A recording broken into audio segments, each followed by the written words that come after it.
What's up, guys? It's your boy Crystal Planet 99 here, and I'm back once again to review the 2012 Steve Vai album, The Story of Light.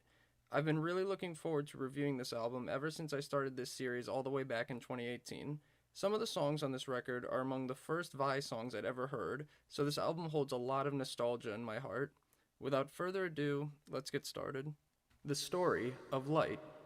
This song feels like the perfect bridge from Real Illusion's final track, Under It All, to this record. Not only do both feature the Ibanez universe heavily, but both have Passion and Warfare esque elements, like subtle narration over the music. It's almost the musical equivalent of watching the end of Rogue One and then immediately booting up A New Hope. The two songs flow beautifully into one another. This song, however, is still super unique in its approach. This song feels way more like the inner workings of a machine in the way the instrument parts are written. Every gear kind of turns together, and the guitar solo with longtime Vai drummer Jeremy Colson is an absolute showcase of this tightly knit approach. The narrator of this track comes from a woman named Julia Rainey May Vai. Her narration is in Russian, and it's very pleasant. This song is an amazing way for Vai to bridge 7 years of time between albums. It's truly an awesome opening title track. Valorum. This song also features the Ibanez universe, but it's more delegated to the rhythm track instead of the lead track. By definition, a velorum is a constellation in the S hemisphere close to the Puppis in Carina and crossed by the Milky Way that has 4 second magnitude stars and a young bright pulsar.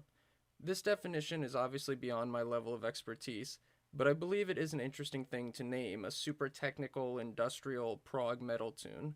The thing that makes this song cool is how it almost feels like a rainstorm and how there are calm sections and heavier sections that are smartly woven together to keep the song interesting.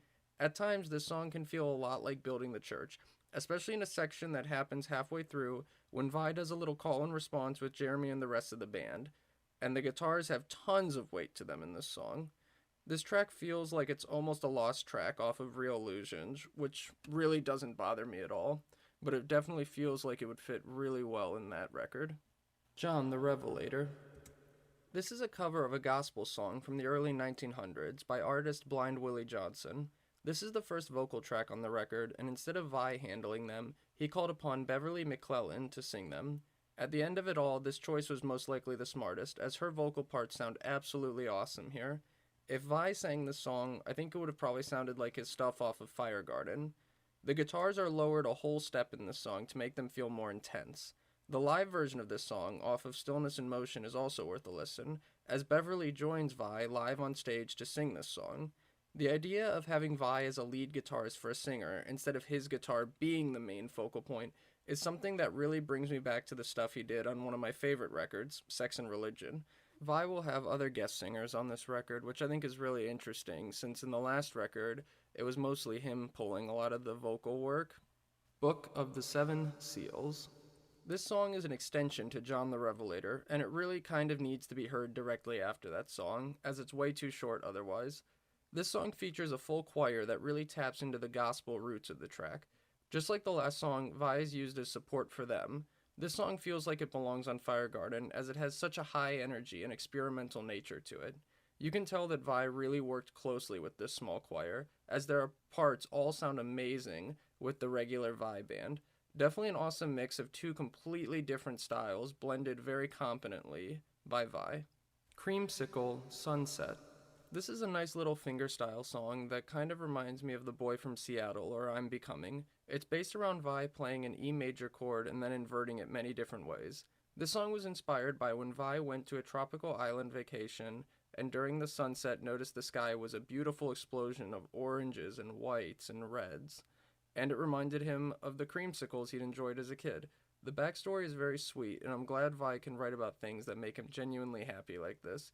This song feels super Hawaiian with a hint of jazz thrown in, as the percussive parts are dominated by shakers and rattles you'd hear in a jazz trio. This song feels a lot like the songs Vai put on Alien Love Secrets because of its stripped back nature and overall feel. It's not a bad song at all. It definitely helps you mellow out after all the previous songs on the record got you really hyped. Gravity Storm. This song simply rocks. Just listen to it, plain and simple. Pause this review and go listen to it if you've never heard it before. This is among the first Vai songs I'd ever heard. This song is the reason I grabbed this CD for the first time back when I was in high school. This is a Vi song that is clearly Hendrix inspired during the main sections, as you will hear Vi play with an octave fuzz and tons of wah during these sections, in a similar style to Jimmy. Also, Vi plays what us guitarists refer to as the Hendrix chord a lot in this song. The story behind this song was about humanity in the far future experiencing things like rapid gravity shifts instead of weather shifts, like rainstorms. Vi wants this song to feel as if a violent gravity storm is happening before your very eyes, and the sections where the rest of the band cut out and Vi is the only one playing are to illustrate that the storms are at their absolute worst and crushing all the sound waves around you so that you become temporarily deaf. This is definitely on my list of favorite Vi songs, hands down, and it kind of reminds me of like kind of a Rick and Morty scenario too, on top of all that. Mulak at Sea. This song is a traditional Irish lullaby that Vi wanted to go hand in hand with Cimp Dewey. While I wasn't the biggest fan of Cimp Dewey, I have to say I absolutely love this song. It's not only an awesome seventh song, but it's a song that truly goes against what people I've met would complain most about Vi and his music. When people tell me Vi is just mindless shred and he's all about note counts and speed, I almost want to show them this song to see if they still believe that. The way Vi uses his whammy bar and wah pedal intermixed with his sustainers on his guitars are absolutely gorgeous here. This is one of my favorite seventh songs from Vi, period. The Moon and I. The Moon and I is a really interesting ballad. I'm honestly shocked Vi didn't make this the seventh song, as Vi has stated the significance of this song on multiple occasions. This song is about a dark period in Vi's life many years ago. During this time, Vi was suicidal and prone to intense night terrors. During some of these, Vi would have out-of-body experiences and feel like he was flying above the clouds in a space that was between the physical and metaphysical worlds. The moon felt like a companion to Vi during these intense dreams. The song itself is the most vulnerable and honest song Vi has ever written. Vi sounds emotionally raw here, and his guitar playing sounds very clean and relaxed. The way Vi uses the whammy bar during the main guitar solo gives Evo a very melodic, vocal-like quality. This song is so ambient that it almost feels like a preview of the kind of music Vi would release on his next album, Modern Primitive, which I find really interesting, since Vi's music on that record is a bunch of older tracks that Vi wrote around the same time in his life when he was deep in this depression. I can't say whether or not this is intentional, but I think it's really fun finding the little connections to Vi and his music. Weeping China Doll. This song is Vi's return to the Ibanez universe, and the song could truly not be played without it, as the low B string is used quite often. I like that he uses the same 7 string he recorded For the Love of God on all those years ago for this song. There's quite a few moments on the song that tap into the music on Passion and Warfare, like Vi's reverse delay section, and the more exotic and aggressive elements of the song feel very much like the Vi music of the early 90s.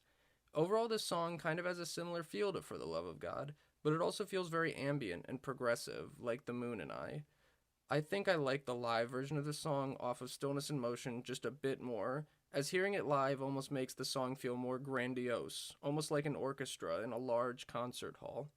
Racing the World. This song is all about how, as humans, we feel impatient when it comes to getting the things we think we deserve, like love, validation, and friendship. Unfortunately for us, those things are not all directly up to us, and we are forced to wait for long periods of time for the world to bestow those gifts upon us. This song is alright. It's not a song that I've ever consciously went out of my way to listen to, but I won't deny that it's kind of a cool throwback to the type of music from the Ultrazone and Real Illusions, so that's kinda cool. I think it's a bit funny that Vi still plays this song live, but he doesn't do other songs like Juice anymore. Obviously Vi can play whatever he wants live, but I just think that this song is a little bit more than good, but not great. No More Amsterdam. This is the acoustic track off this record, and it features guest singer Amy Mann, who does a lovely job singing with Vi on this one. This song has perplexed me for a while, as it literally sounds almost just like All About Eve off of Fire Garden. It's not a lesser version of that song or anything, but boy are they just so similar. This song would fit perfectly in the latter half of the Fire Garden album. Unfortunately, I don't 100% know what this song is about, but if I could guess, I would say it's about leaving behind old experiences to help make way for new experiences in your life, which I can say a majority of us can relate to. Almost like a coming of age and moving on to a new chapter in your own personal story. Sunshine, Electric, Raindrops. The final track on the record is a high-energy pop-based tune that feels very reminiscent of Passion and Warfare's I Would Love To. The whole idea for this song is to show the opposite of a violent gravity storm. So now instead of gravity pushing down on you, it now shifts to make humans lighter than air, and now people are flying and kids are playing and everything's just right. This song is just loads of fun, and I'm shocked that Vi never played it live. I think Vi almost feels hot and cold with this song because of its pop nature. A really funny thing I've noticed about this song is its similarity to the Genesis song Paperlate, as both are pop tunes with an uplifting mood and tons of horns, and on top of all that, they are both in the same key of E major. This song and Gravity Storm are songs that I often revisit because of the nostalgia I have for both of them. This song helps end the album on a really fun note, and I think it's a song that you should listen to if you're trying to get into guitar based music like this. And there it is, the Story of Light album review. It's done. I can't wait to check out Modern Primitive and upload that for you guys. That'll be an awesome record. I'm so excited. If you guys like the video, though, definitely hit the like button. If you haven't subscribed yet, please do. And leave a comment, because your feedback's very important to me. Anyway, I hope you all have a good day. I'll see you in a few weeks.